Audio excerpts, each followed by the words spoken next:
ایک چاند تھا سرے آسمان، اول بہ فرشتے سالار سے، ایپیسوڈ 29۔ منیہا اسے دیکھتی رہ گئی، بس کچھ عجیب سا تھا جس نے اس کا دھیان ایک جگہ ساکت ہی کر دیا تھا، لینڈ لائن سے کرنے۔ اسے خاموش دیکھ کر بلال نے مشورہ دیا تو وہ زمانہ حال میں واپس آئی۔ جی کہتی وہ فراز کو وہیں چھوڑتی باہر نکل گئی تھی۔ جلال اپنا سا منہ لے کر رہ گیا۔ ماما۔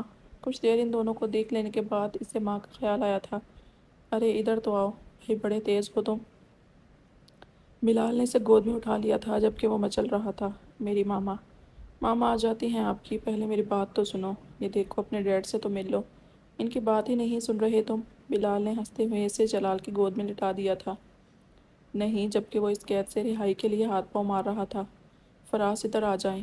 منیہا نے اس کی چیخ و پکار سنی تو اسے آواز دی تھی، جبکہ جلال اپنی جگہ بوکھلا گیا تھا۔ میری ماما۔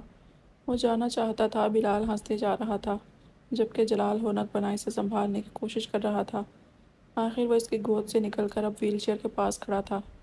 میں ماروں آپ کو، بلال کو گھور کر دھمکی لگائی اور باہر بھاگ گیا۔ جلال نے جھرجھری لی۔ چند سیکنڈز میں اس کے جسم کے سوئے ہوئے مسلز بھی ہڑبڑا اٹھے تھے۔ جلال بھائی تیار ہو جاؤ تم، مجھے تو لگتا ہے یہ تمہاری کاربن کاپی ہے۔ بلال خود کو ملنے پر سنگین دھمکی پر ہنستے جا رہے تھے۔ جلال بس مسکرا رہا تھا۔ چند پل پہلے اس کے اوپر جو زلزلہ آیا تھا، اس کے بعد سے وہ خاصا بہتر محسوس کر رہا تھا۔ بہت فلمی ہے تمہارا بیٹا، آپ تو ایسے کہہ رہے ہیں جیسے آپ کے اپنے بچے مسجد کے امام لگے ہوئے ہیں۔ جلال فوراً فراز کے دفاع میں میدان میں آیا تھا۔ خیر اب یہ تو نہ کہو، میرے بچے تو ایسے نہیں ہیں، بہت دھیمے مزاج کے اور سلجھے ہوئے بچے ہیں میرے۔ بلال نے بھی پتھر سے جواب دیا تھا، مقصد جلال کو چڑھانا تھا۔ آج بہت دنوں بعد اسے فریش دیکھ کر وہ بھی اچھا محسوس کر رہے تھے۔ ہاں ہاں، جانتا ہوں کتنے سلجھے ہوئے ہیں باپ کی طرح، میرے سامنے ہی ہوتے تھے۔ وہ اس موضوع پہ شاید طویل بحث کرتے، مگر فراز واپس آ چکا تھا۔ دروازے میں وہ رک گیا تھا۔ ماما آ جاؤ، اندر آ جاؤ، بلال نے اسے اشارہ کیا، مگر وہ انہیں مشکوک نظروں سے گھورتا نفی میں سر ہلا رہا تھا۔ ماما، ساتھ ماں کو بھی پکار رہا تھا۔ آ رہی ہوں، منیہا کی ہلکی سی آواز سنائی دی تھی۔ اچھا، یہ تو بتاؤ آپ کا نام کیا ہے؟ نہیں۔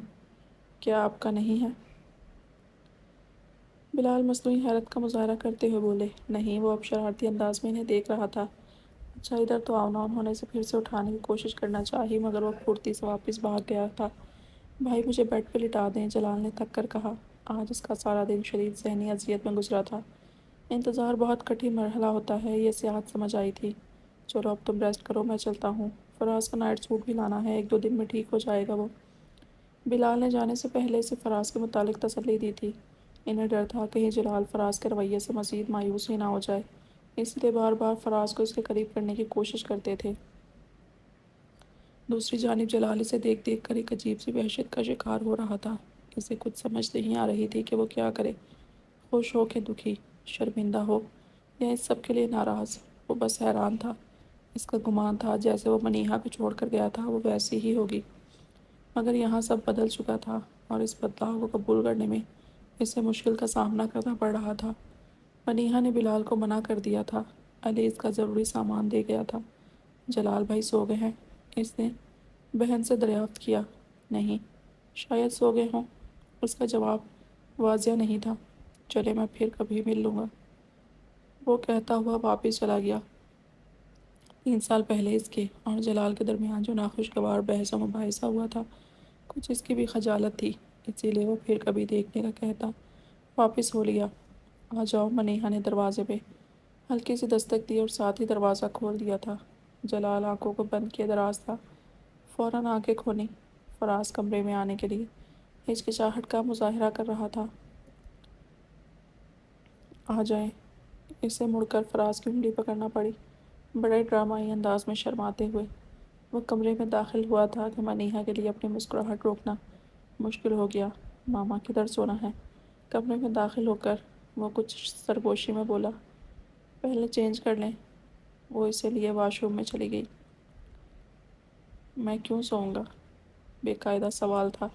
کہنے کا مقصد کہاں سوؤں گا تھا، آپ بھی کمرے میں سوئیں گے ادھر بابا کے پاس۔ منیہا نے بابا پر زور دیا تاکہ وہ اس کے ساتھ آرام دہ ہو جائے، ورنہ یہ اس کے لیے خاصا ڈراسٹک بدلاؤ تھا۔ راتوں رات ان کی زندگی میں اتنا بدلاؤ آیا تھا، چند گھنٹے پہلے تک وہ اس کی یہاں موجودگی سے ہی بے خبر تھی اور اب کہاں سے کہاں آ گئی تھی۔ وہ اتنی زیادہ نروس اور غیر آرام دہ تھی، یقیناً فراز کے لیے یہ سب سے زیادہ مشکل تھا، اسی لیے وہ ڈرامے کر رہا تھا۔ ڈیڈ میرے بابا ہیں۔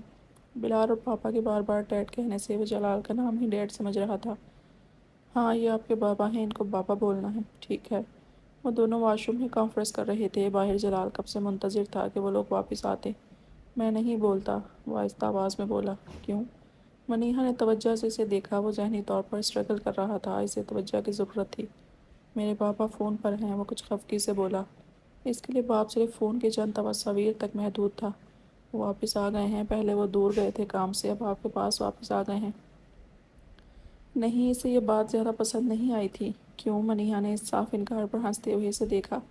میرے بابا، وہ بس اتنا ہی بولا تھا، مگر چہرے سے وہ کچھ خفا خفا لگتا تھا۔ ہاں نا، یہ آپ کے بابا ہیں، اب آپ کے ساتھ رہیں گے اور پاپا کے ساتھ بھی، اور آنٹی مطلب دادوں کے ساتھ بھی۔ وہ آہستہ آہستہ اس کی برین واشنگ کر رہی تھی۔ وہ اب چینج کر چکا تھا اور واش بیسن کے ساتھ بنے سلیب پر بیٹھا تھا۔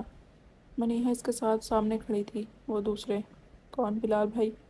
وہ گندے، میری گاڑی نہیں دینی، بلال کی شان میں قصیدہ پڑھ کر وہ اب ماں کو سمجھا رہا تھا۔ ایسے نہیں بولتے، وہ انکل ہیں۔ نہیں، گاڑی نہیں دینی، وہ زور دے کر بولا۔ ہاں ٹھیک ہے، لیکن ان کو انکل بولنا ہے۔ کیا انکل؟ تو ابو کہاں ہیں؟ کچھ دیر بعد اسے ابو کا خیال آ گیا تھا۔ وہ اپنے گھر ہیں، ہم صبح جائیں گے گھر، ٹھیک ہے نا؟ چلو اب آرام سے سو جانا، ٹھیک ہے؟ تنگ نہیں کرے گا میرا بیبی، اور لڑنا بھی نہیں ہے، ٹھیک ہے؟ وہ سکھا رہی تھی مگر اس کا دھیان نہیں تھا۔ خدا کے لیے اب بدتمیزی نہ کرنا، آرام سے بات کرنا۔ منیہا کا بس نہیں چل رہا تھا کہ فراز کے آگے ہاتھ جوڑ دے۔ مجھے اٹھا لو۔ وہ ننھا بچہ بن رہا تھا۔ نہیں، آپ بڑے ہیں، چل کر جائیں۔ واش روم سے ہلکی ہلکی آوازیں آ رہی تھیں۔ وہ دونوں نہ جانے کیا باتیں کر رہے تھے۔ جلال کے کان وہیں لگے تھے مگر سنائی کچھ نہیں دے رہا تھا۔ یہ کیا کر رہے ہیں؟ اس نے کچھ بے صبری سے سوچا۔ کچھ دیر بعد وہ دونوں باہر نکلے تھے۔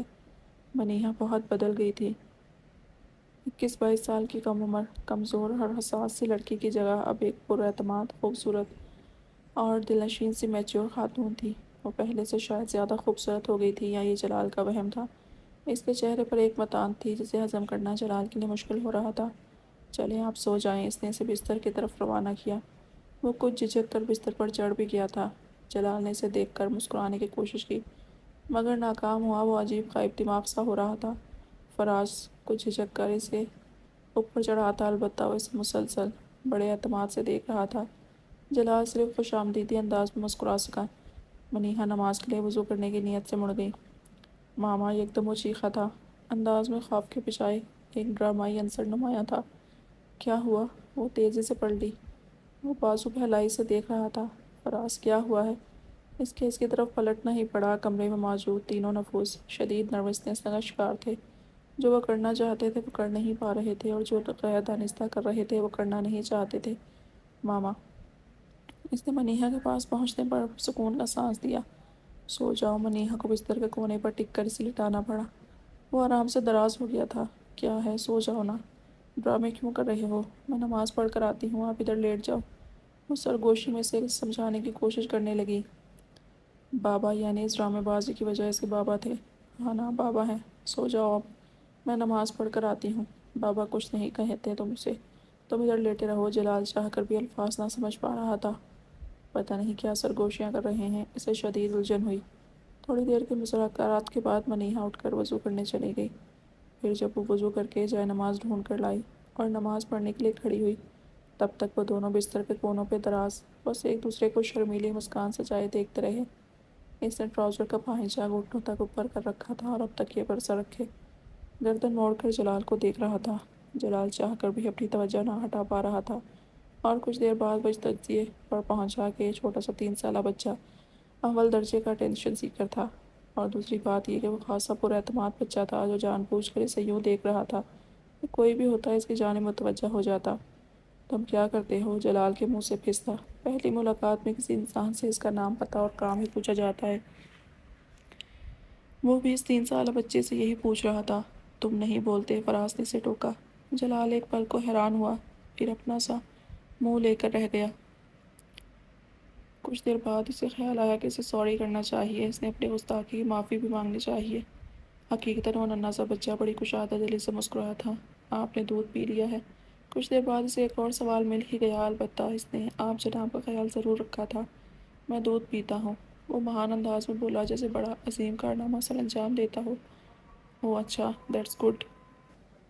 جلال ستائش کرنے کے علاوہ کیا کہہ سکتا تھا؟ کوئی پتہ نہیں تھا، وہ کوئی اور غلطی نکال لیتا، اس لیے جلال محتاط سا ہو گیا تھا۔ دودھ نہیں پیتے ہیں؟ وہ شاید پوچھ رہا تھا۔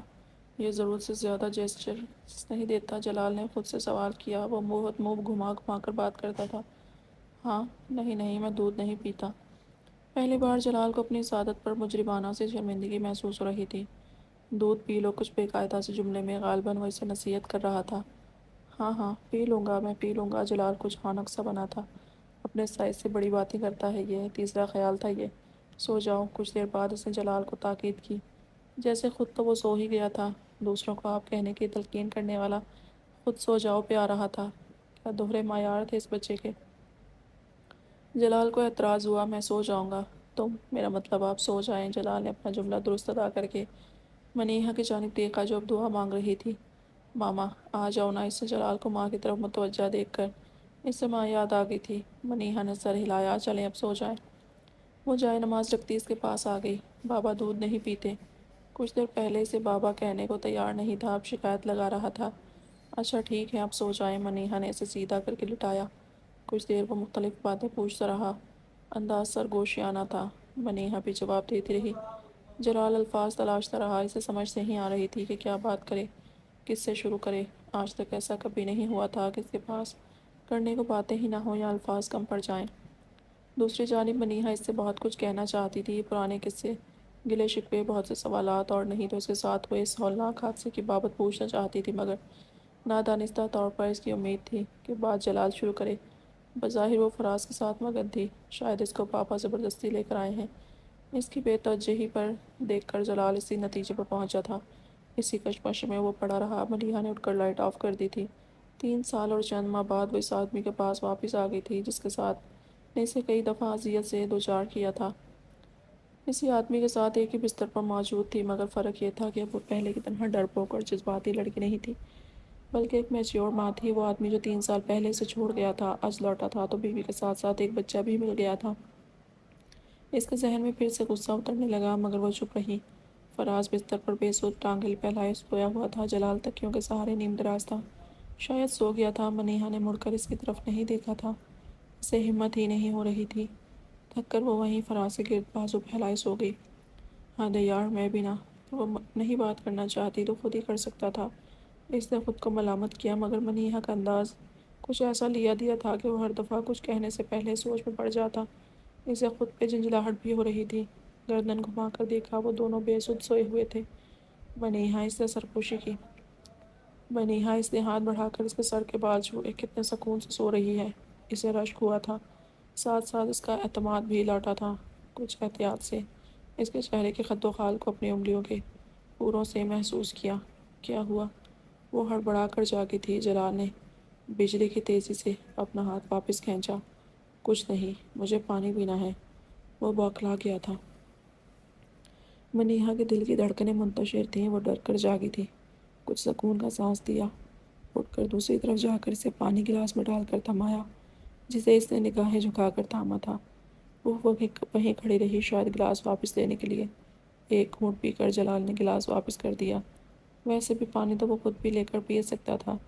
مجھے وہ ادھر سے کشن دے دو، صوفے کی طرف اشارہ کیا۔ وہ مڑی تو جلال نے خود کو ٹھوکا دے کر بات کرنے کے لیے تیار کیا۔ وہ بنا کچھ کہے کشن اسے قریب رکھ کر واپس فراز کی طرف چلی گئی تھی۔ تم ٹھیک سے لیٹ جاؤ۔ وہ دونوں ایک کونے پر تھے۔ آدھے سے زیادہ بستر جلال کے لیے چھوڑا ہوا تھا۔ پھر جلال کو اس کے جواب میں کچھ نہ کہنے پر اپنے سوال کے فضول ہونے کا احساس ہوا۔ پھر سے وہ بات ڈھونڈنے لگا۔ منیہا۔ بہت دیر بعد وہ ہمت کرنے کے قابل ہو ہی گیا، مگر مڑ کر دیکھا تو وہ سو چکی تھی۔ لعنت ہے تجھ پر بزدل آدمی، اس نے خود کو کوسا۔ ساری رات وہ دونوں سوئے رہے، مگر وہ شدید وحشت اور اذیت کا شکار رہا۔ پتہ نہیں اب کیا ہونے والا تھا اس کی زندگی میں۔ اس کی مایوسی کے برعکس وہ آ تو گئی تھی، مگر اب رات پتہ نہیں کیوں نہیں کر رہی تھی۔ وہ اذیت سے دوچار تھا۔